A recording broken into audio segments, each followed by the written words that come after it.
We're going to make the ultimate mac and cheese. So we're going to add 1 pound of pasta and undercook it. You're gonna drain this and cold shock it, meaning you're going to stop the cooking process after about 5 minutes. I'm gently heating up a little milk for our sauce to make our roux.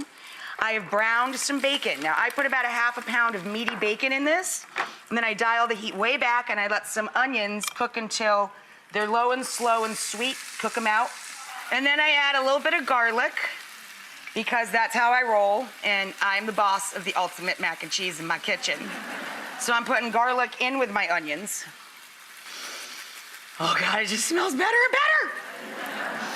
I know. Come on down here. Oh, look at that baby truffle. Hello. You're delicious, I love you. But you can also get truffle oil, of course, right in the regular grocery stores, they sell that. A little goes a long way, give you a lot of flavor and aroma. And then with this meal, my husband loves one of my family's favorite salads, tomato and onion salad.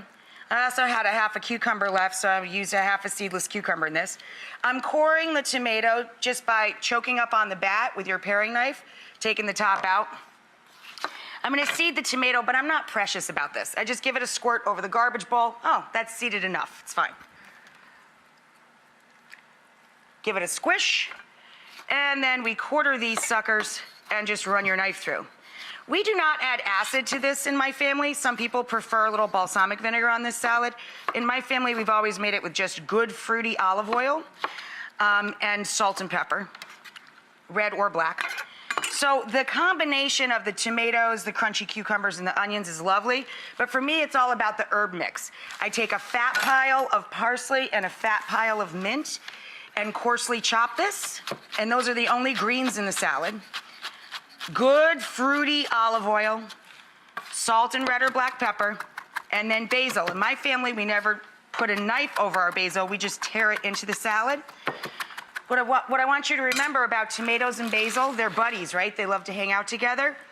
They love to hang out together on the counter. Don't put tomatoes in the fridge, it makes them mealy. And same thing with basil, doesn't like the cold. Keep it on a kitchen counter, change the water every couple of days, just like you would fresh cut flowers. Put a plastic food storage bag over the top, it makes a greenhouse, and the basil will keep on going until you're done using it. So I'm gonna get our salad dressed. When we come back, we'll make the second layer of our sauce for the ultimate cheesy mac and cheese right after this.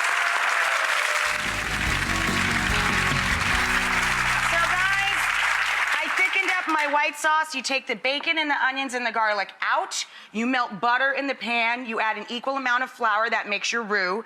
You thicken up warm milk. And then I season this with dry mustard for spice for our ultimate mac and cheese. A little white pepper, which has a very different flavor than black pepper. Some salt, of course. Over the shoulder for luck. And our truffle. And or a little truffle oil. Gives you kind of the same effect. Bloop.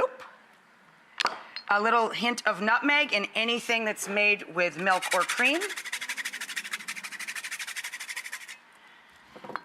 A few cups of Gruyere or a combination of Gruyere and sharp white cheddar.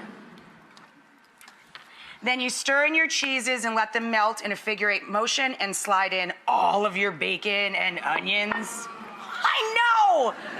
Then you put in your par-cooked pasta and throw it into a casserole, top it with Parmigiano-Reggiano cheese and throw that into the oven until it's brown and bubbly. I'll show you what it looks like when it comes out right after this. So when you take your ultimate mac and cheese with truffle oil, bacon, garlic, a lot of cheese, parm on top, out of the oven. If you're using fresh truffle, you can really gild the lily and put even more on top. And I add a little minced chive and parsley right before we serve as well.